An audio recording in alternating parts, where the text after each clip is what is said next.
തോന്നയ്ക്കൽ ആശാൻ സ്മാരകത്തിനടുത്തൊരു വീട്ടിൽ നിന്ന് പിടികൂടിയതാണ് ഇന്ന് രാവിലെ. അവരുടെ അടുക്കളയ്ക്ക് റിയൽ കോബ്ര. അതെ, റിയൽ കോബ്ര. ചെറുതാണ്, ഏകദേശം 2 വയസ്സിനോളം പ്രായം വരുന്നു. ഈ കോബ്ര ബൈറ്റേറ്റ് കഴിഞ്ഞാൽ അപകടം സംഭവിക്കുന്നു. ഇപ്പോൾ ചെറുതാണെങ്കിലും ഒരു 2 വയസ്സ് പ്രായം കഴിഞ്ഞിരിക്കണം. പേടിച്ചിട്ടാണ് ഇവർ പത്തിയെടുക്കുന്നത്, അല്ലാതെ നമ്മളെ ഉപദ്രവിക്കുന്നത്, നമ്മളെ പേടിപ്പിക്കുക, അവർക്ക് സ്ഥലം പെട്ടെന്ന് എസ്കേപ്പ് ആവുക, ഇതാണ് അവരുടെ ലക്ഷ്യം. ഇപ്പോൾ കടിച്ചു കഴിഞ്ഞാൽ അപകടം സംഭവിക്കുന്നത് പല്ലും വിഷഗ്രന്ഥിയൊക്കെ ഉള്ള പാമ്പ് തന്നെയാണ്. ഇപ്പോൾ ഇതൊക്കെ ചിലപ്പോൾ കടിച്ചു കഴിഞ്ഞാൽ എനിക്ക് ചിലപ്പോൾ പ്രോട്ടീനായി മാറുന്നതാണ്. ഇപ്പോൾ എൻ്റെ ശരീരത്തിൽ ആൻറ്റിവൈറസ് ഫോം ചെയ്തു എന്നാണ് ഡോക്ടേഴ്സ് കണ്ടെത്തിയത്. അപ്പോൾ ഒരുവിധമുള്ള ചെറിയ കടികളൊന്നും ഏൽക്കത്തില്ല. അതെ. അതുകൊണ്ടാണ് ഞാൻ ഈസി ആയിട്ട് ഇവരെ കൈകാര്യം ചെയ്യുന്നത്.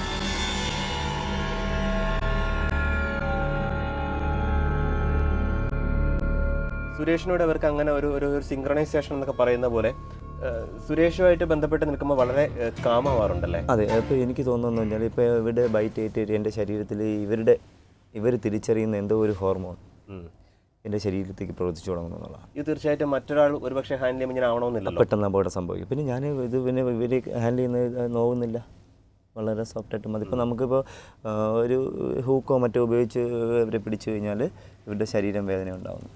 അപ്പോൾ അവർ പെട്ടെന്ന് അക്രമ സ്വഭാവം കാണിക്കുന്നു എന്നുള്ളതാണ്. ഇതുകൊണ്ടല്ലോ വായിൽ കൈവച്ചാൽ പോലും കടിക്കുന്നില്ല. അപ്പം അത്ര സോഫ്റ്റായിട്ട് നമ്മൾ കൈകാര്യം ചെയ്യുന്നതുകൊണ്ടാണ്. എന്നും പറഞ്ഞ് ഇത് കണ്ടിട്ട് നാളെ കുട്ടികളോ മുതിർന്നവരൊന്നും പാമ്പിനെ കണ്ടിട്ട് വായിൽ കൈ കൊണ്ട് വെച്ച് കൊടുക്കരുത്, അത് അപകടം വിലയ്ക്ക് വാങ്ങിക്കലാകും.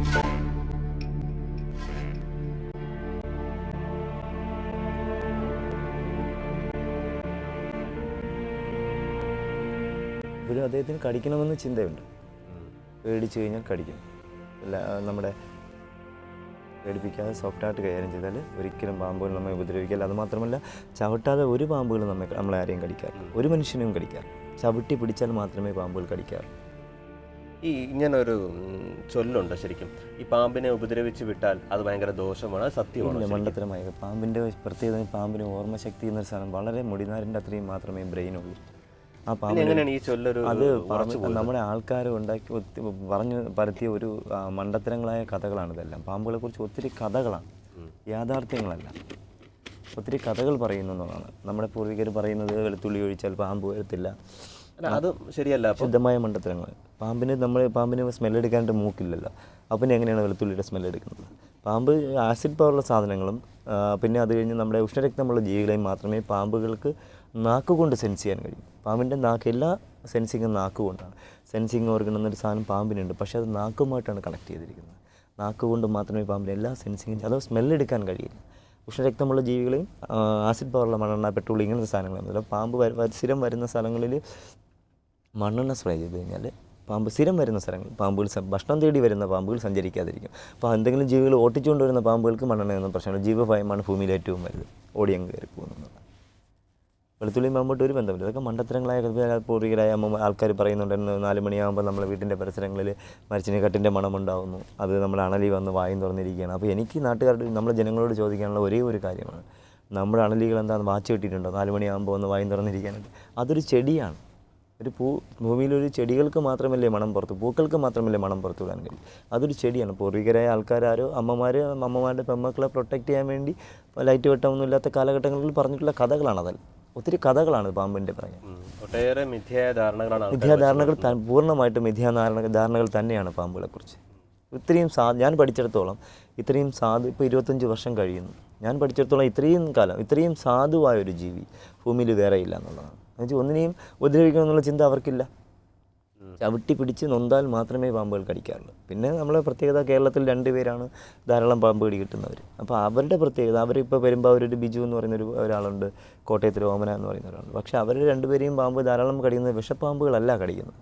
അവരുടെ ശരീരത്തിൽ വിഷമില്ലാത്ത പാമ്പുകൾ, ഇപ്പോൾ അവരുടെ ശരീരത്തിൽ വിഷമില്ലാത്ത പാമ്പുകൾ ഓടി വന്ന് കടിക്കുന്ന ഒരു വീട്ടിൽ നിന്ന് പുറത്തിറങ്ങി ഭക്ഷണമെന്ന് വിഷമില്ലാത്ത പാമ്പുകൾക്ക് ഭക്ഷണമെന്ന് സെൻസ് ചെയ്യാൻ കഴിയുന്ന എന്തോ ഒരു ഹോർമോൺ ഇവരുടെ ശരീരത്തിലുണ്ട്.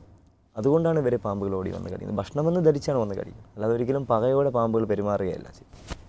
സുരേഷ് പറഞ്ഞു ഏതാണ്ട് 28,000-ഓളം പാമ്പുകൾ. അതെ, 28,000 ഇപ്പോഴും സുരേഷ് ഇവിടെ ഇരിക്കുമ്പോൾ പോലും തൊട്ടപ്പുറത്തിരുന്ന് സുരേഷിന്റെ ഫോൺ റിങ് ചെയ്യുന്നുണ്ട്. പല സ്ഥലത്തു നിന്നും ആൾക്കാർ ഇതുപോലെ ഈ ആൾക്കാർ വിളിച്ചു പറയുന്നത് ഭയങ്കര ഭയചകിതരായിട്ടായിരിക്കും വിളിക്കുന്നത്. സുരേഷ് എങ്ങനെയാണ് അപ്പോൾ ഉടനെ തന്നെ അവിടെ ആക്സസ് ചെയ്യുന്നത്? ഞാൻ അവിടെ ഇപ്പോൾ 2 മണിക്കൂർ കഴിഞ്ഞ് എത്തിയാലും ഞാനിപ്പോൾ പത്തനംതിട്ട നിന്നല്ല തിരുവനന്തപുരത്ത് നിന്ന് ഒരാൾ വിളിച്ചാൽ ഞാൻ പറഞ്ഞാൽ 1 മണിക്കൂറിനകത്ത് വരും എന്ന് പറയുന്നത്. അപ്പോൾ പേടിക്കേണ്ട, അത് ഇന്ന സാധനമാണ്. അപ്പോൾ ഞാൻ അവരുടെ കളർ ചോദിക്കുന്നത്, അല്ല എവിടെയാണ് ഇരിക്കുന്നത്, അല്ല വീട്ടിനകത്താണോ ഇരിക്കുന്നത്, അല്ലെങ്കിൽ പറമ്പിലാണോ ഇരിക്കുന്നത് ചോദിക്കുമ്പോൾ പറമ്പിലാണെന്ന് പറഞ്ഞാൽ ഞാൻ പറഞ്ഞു നിങ്ങൾ പേടിക്കേണ്ട, അതവിടെ ഇരിക്കും, നിങ്ങളെ വന്ന് ഉപദ്രവിക്കുന്നില്ല. ഞാൻ അവരെ പറഞ്ഞ് മനസ്സിലാക്കും.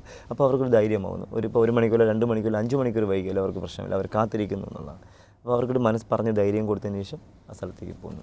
എന്നിട്ട് സാധാരണ സുരേഷ് പിടിക്കുന്ന ഈ പാമ്പുകൾ എത്ര ദിവസം സ്വന്തം ആയിട്ട് സൂക്ഷിക്കും? ഇപ്പോൾ ഞാൻ പാമ്പിനെ പിടിച്ചു കഴിഞ്ഞാൽ ഇപ്പോൾ എനിക്ക് എന്നും ഇപ്പോൾ ഇങ്ങനെ നിരന്തരം കോൾ വന്നുകൊണ്ടിരിക്കുന്നത്, എനിക്ക് എന്നൊന്നും വനത്തിൽ കൊണ്ട് റിലീസ് ചെയ്യാൻ കഴിയില്ല. അപ്പോൾ ഫോറസ്റ്റിനെ കൂടെ പറഞ്ഞതിന് ശേഷം പിടിക്കുന്ന പാമ്പുകളെ ഇപ്പം ഞാൻ കഴിഞ്ഞ ഈ മാസം 13-ാം തീയതി 234 പേരെ, 201 മൂർക്കൻ പാമ്പുകളെയും 30 അണലി എന്ന് പറയുന്ന പാമ്പുകളെയും 2 ശംഖുവരയൻ പാമ്പ്, 1 പെരുമ്പാമ്പ്, ഇത്രയും പേരെ ഒരുമിച്ച് ഈ 13-ാം തീയതി രാത്രി വനത്തിലേക്ക് റിലീസ് ചെയ്തു. ഫോറസ്റ്റിൻ്റെ നിർദ്ദേശപ്രകാരം DFOയുടെ വൈൽഡ് ലൈഫ് DFOയുടെ പെർമിഷൻ വാങ്ങിച്ചതിന് ശേഷം അവർ പറയുന്ന സ്ഥലങ്ങളിൽ അവരുടെ സാന്നിധ്യത്തിൽ തുറന്നു വിടുന്നു എന്നുള്ളതാണ്. ആ ബോക്സിനകത്തിരിക്കുന്നത് എനിക്ക് തോന്നുന്നു അത് എത്ര നാളായി കൂടെ? ഇതിപ്പോൾ ഒരാഴ്ചയിൽ ഈ വീഡിയോ ഈ 13-ാം തീയതി റിലീസ് ചെയ്തതിന് ശേഷം പിടിച്ച പാമ്പുകളാണ് ഇതെല്ലാം. അപ്പോൾ ഇപ്പോൾ തന്നെ ഒരു 50-ലേറെ കഴിഞ്ഞു. ഇപ്പോൾ ഈ 13-ാം തീയതി റിലീസ് ചെയ്തതിന് ശേഷം ഒരു ദിവസം 10-15ഓളം കോളുകൾ, ഇപ്പം ഒത്തിരി കോളുകൾ ലോങ്ങായിട്ട് പത്തനംതിട്ട, തിരുവല്ല, കോട്ടയം, ചങ്ങനാശ്ശേരി, ഇങ്ങനെ ഒത്തിരി കോളുകൾ. അപ്പോൾ പൊതുവേ ഏത് ജില്ലകളിലാണ് പാമ്പുകൾ കൂടുതലെന്ന് തോന്നിയിട്ടുണ്ട്? അല്ല, ഇപ്പോൾ തിരുവനന്തപുരത്താണ് ഏറ്റവും കൂടുതൽ പാമ്പിനെ പേടിയുള്ള ആൾക്കാരുള്ളത്. കാരണം എന്ന് വെച്ചാൽ നമ്മളിവിടെ സിറ്റി ആയതുകൊണ്ട് രാവിലെ ഓഫീസിൽ പോകുന്ന ആൾക്കാർ വൈകിട്ട് വീട്ടിലേക്ക് വരുമ്പോൾ ഡോർ തുറക്കുമ്പോൾ ഏതെങ്കിലും ഒരു ചേരയെ തന്നെ കണ്ടെന്നിരിക്കില്ല, പേടിച്ചു പോകുന്നു. ഒത്തിരി കോളുകൾ തിരുവനന്തപുരത്ത് തന്നെയാണ് ഏറ്റവും കൂടുതൽ. അദ്ദേഹത്തെ ഒന്ന് കാണാൻ തോന്നുന്നു. ഇദ്ദേഹത്തിന് കാണിക്കാം, പക്ഷേ എന്തായാലും ആരും എണീറ്റ് ഓടിക്കളയരുത്.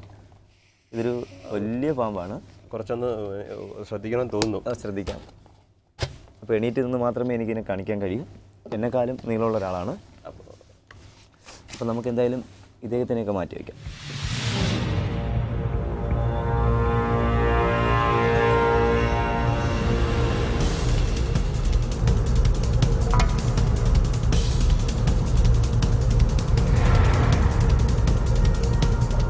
ഇതിപ്പോൾ ഒരു വലിയ മാർക്കാണ്. ഇപ്പോൾ ഏകദേശം ഒരു പാമ്പിൻ്റെ പ്രായം എന്ന് പറഞ്ഞാൽ പേടിക്കണ്ട, ആയിരുന്നു ധൈര്യമായിട്ടുണ്ട്, അത് ഞാൻ മാറ്റിക്കോളാം, പേടിക്കും. ഇത് ഒരു 20 വയസ്സിലേറെ പ്രായമുള്ളൊരു മൂർഖനാണ്. ഇവന് ഒരു ആൺപാമ്പാണ്. ഇപ്പോൾ 20 വർഷം അല്ലേ? അതെ, 20 വർഷത്തിലേറെ പ്രായമുണ്ട്.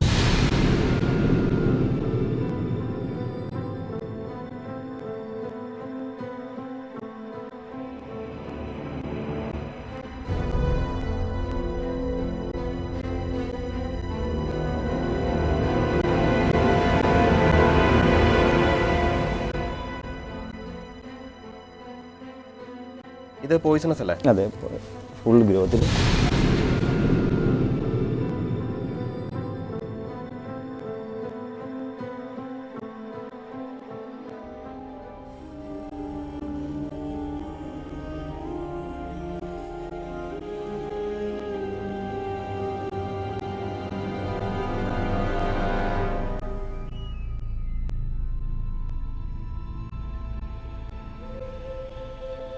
ഏകദേശം 5-6 അടിയോളം നീളമുള്ളൊരു പാമ്പാണ്.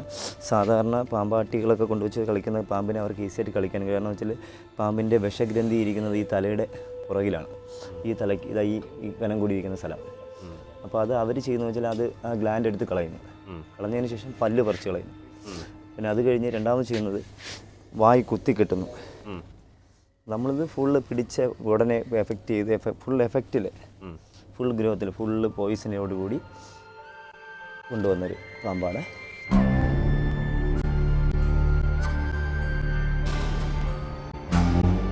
ഇതിന് ആഹാരമൊക്കെ പൊതുവെ എങ്ങനെയാണ് കൊടുക്കുന്നത്? ആഹാരം എലിയാണ്. എലി ധാരാളം കളക്ഷൻസ് കൊണ്ട് നാട്ടുകാർ സഹകരിക്കുന്നുണ്ട്. അതുപോലെ തന്നെ നാട്ടുകാർ നല്ല രീതിയിൽ സഹകരിക്കും. ഇതിപ്പോൾ നമ്മുടെ പൈപ്പിനകത്തിരുന്ന് ചുണ്ട് വെച്ച് ഉരച്ച് പുറത്തേക്ക് പോകാൻ വേണ്ടി ചുണ്ട് ഉരച്ച് എടുക്കുന്നതാണ് ഈ പാട് കിടക്കുന്നത്.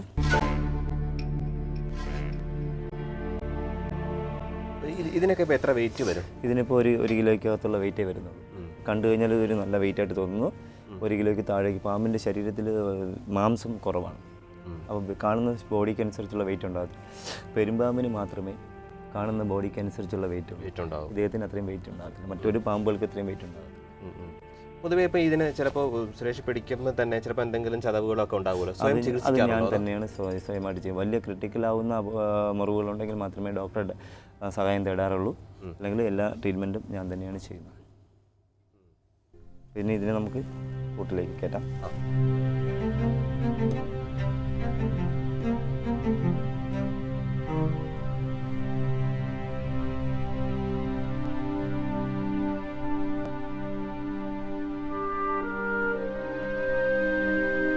ഇതിപ്പോൾ അവരുടെ മാളമെന്ന് കരുതി അവർ ഓടിക്കയറുകയാണ് ചെയ്തത്. ഇപ്പോൾ വെട്ടം കിടക്കുന്നതുകൊണ്ട് പിന്നെ ഇരുട്ട്, ഇതിനകത്ത് ഇരുട്ടാണ്. അപ്പോൾ ഈ കണ്ണിന് കാഴ്ചയില്ല എന്ന് പറയുന്നത് ഇതുകൊണ്ട് ഷാഡോ മാത്രമേ അവർ കാണാൻ കഴിയും. ഇപ്പോൾ ഈ മാളം ഇതിനകത്ത് ഇപ്പോൾ നല്ല ഇരുട്ടായിട്ട് നമ്മൾ ഓടി അങ്ങ് മാളത്തിലേക്ക് കയറും. അപ്പോൾ നമ്മളൊന്നും ചെയ്യേണ്ടതില്ല. ഒരു വീട്ടിനകത്തൊരു പാമ്പ് ഇരുന്ന് കഴിഞ്ഞാൽ ഒരു മൂലയ്ക്കാണ് ഇരിക്കുന്നതെങ്കിൽ ഇതുപോലൊരു പൈപ്പ് അടിത്തോട്ട് നീക്കി വെച്ചിട്ട് ഒരു കമ്പ് കൊണ്ട് നീക്കി വെച്ച് കൊടുത്തു കഴിഞ്ഞാൽ താനെ എഴുന്നതിനകത്തും കയറുന്നു പേടിച്ചിട്ട് മാളത്തിൽ കയറി ശരിക്കും അത് അതിനെ എടുക്കുന്നവരെ അത് വല്ലാതെ ഭയപ്പെടുന്നുണ്ടല്ലേ? എല്ലാ ജീവികളെയും പാമ്പുകൾക്ക് പേടിയാണ്. എല്ലാവരും അവനെ ഉപദ്രവിക്കുന്നതാണ്. ഒരു പൂച്ച തന്നെ, നമ്മുടെ വീട്ടിൽ വളർന്നൊരു പൂച്ച തന്നെ ഒരു പാമ്പിനെ കണ്ടു കഴിഞ്ഞാൽ കൈയിട്ടൊന്ന് മാന്തി കൊടുക്കുന്നു. അതാണ് ചെയ്യും. പൊതുവെ സുരേഷ് ഇപ്പോൾ പറഞ്ഞ പോലെ ഒരുപാട് ഫോൺ കോൾസ് വരുന്നുണ്ട്, ഇവിടെയൊക്കെ പോകുന്നുണ്ട്. അപ്പോൾ ഇതിൻ്റെയൊക്കെ ഒരു പ്രതിഫലം എങ്ങനെയാണ്? പ്രതിഫലം വാങ്ങിക്കില്ല എന്നറിയാം, എങ്കിൽ പോലും ഞാൻ ഇന്ന് വരെ പ്രതിഫലം ചോദിച്ച് മേടിച്ചിട്ടില്ല ഒരു സ്ഥലത്തുനിന്ന്. അതുമാത്രമല്ല സാധാരണക്കാരുടെ വീട്ടിൽ തന്നാലും വാങ്ങിക്കാറില്ല. പിന്നെ എന്തെങ്കിലും ചിലർ നിർബന്ധിച്ച് തരുന്നത് വാങ്ങിക്കും, നിർബന്ധിച്ച് പോക്കറ്റിൽ വയ്ക്കുന്നത് വാങ്ങിക്കുന്നതാണ്. അതായത് ഇപ്പോൾ പറഞ്ഞോളൂ, ഒരു ലാഭം മോഹിക്കുന്നില്ല. എന്നെ ഞാൻ പറഞ്ഞു, സർവേശ്വരനായ ആരോ ഒരാൾ എന്നെ ഒരു കത്തയുമായിട്ട് ഭൂമിയിലേക്ക് അയച്ചു. ഞാനത് ഭംഗിയായിട്ട് ആരൊക്കെ എന്തൊക്കെ വിചാരിച്ചാലും എൻ്റെ കഷ്ടപ്പാടിൻ്റെ ഇടയിൽ കൂടെ ഭംഗിയായിട്ട് നിറവേറ്റുന്നതാണ്. എന്തായാലും വളരെ നന്ദി സുരേഷ്. കാരണം ഞങ്ങളൊക്കെ വളരെ ദൂരെ നിന്ന് മാത്രം കണ്ടിട്ടുള്ള, ഇതൊന്നും കണ്ടിട്ട് പോലുമില്ല, നേരിട്ട് കണ്ടിട്ടുള്ള ഈ വിഷം ചെന്ന ഈ പാമ്പുകളൊക്കെ ഇത്ര സൗഹൃദത്തിൻ്റെ കൂടി ഒരു പശ്ചാത്തലമുണ്ടെന്ന് അറിയാൻ സാധിച്ചതിലും, ഒപ്പം തന്നെ ഇവിടെ വന്ന് ഇതൊക്കെയായിട്ട് ഞങ്ങൾക്കൊരു പരിചയം ഉണ്ടാക്കി തന്നതിനും വളരെ നന്ദി.